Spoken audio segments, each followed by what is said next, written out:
so let's make it quick. Welcome to David Susilo Unscripted. And here's my review of Devialet Gemini II.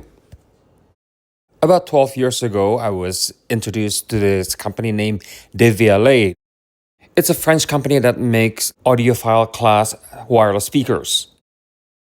They're very famous for their small enclosure and at the same time having a gigantic bone-rattling bass. Unlike my other videos, I'm gonna start with the verdict of these earphones. The sound quality of the Devialet Gemini II is where these earbuds truly excel. The bass is well defined and adds depth to the music without being boomy or overpowering. I mean, even when listening to EDM, the bass is ample, yet still clean and clear. The mid-range is very natural, with vocals and instruments coming through with excellent details. And for a vocal-centric genre like jazz, acoustics, classical, the mid-range shows the nuances of the mix. And as far treble goes, it's lush, clear, clean, and natural sounding. Truly, it's very hard to find any fault with the Gemini 2, except for the price, of course. They're not cheap, but it's to be expected from a Devialet product. Now that you've heard my verdict, click like, share, and subscribe to my channel.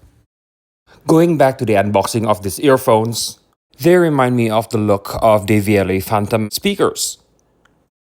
Devialet Gemini 2, Devialet Phantom speakers.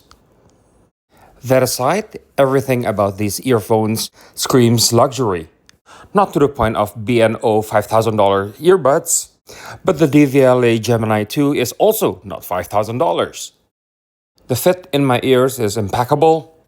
Not too tight, not too loose, just perfect. Because complaining is my hobby, I'll complain about how difficult it is to take the earbuds out of the case because there's nowhere I can grip the earbuds.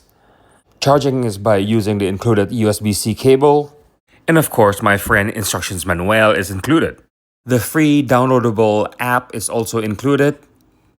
It's very easy to use, you don't need to sign your life away, and you only need it to upgrade your firmware and change the equalization.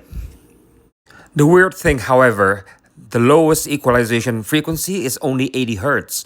I thought I'm gonna have something like in the 60 Hz region. Alas, that's not the case.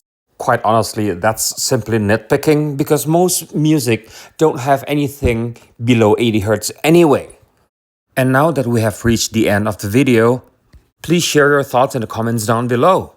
And don't forget to click like, share, and subscribe to my channel. Thank you very much for watching, and goodbye.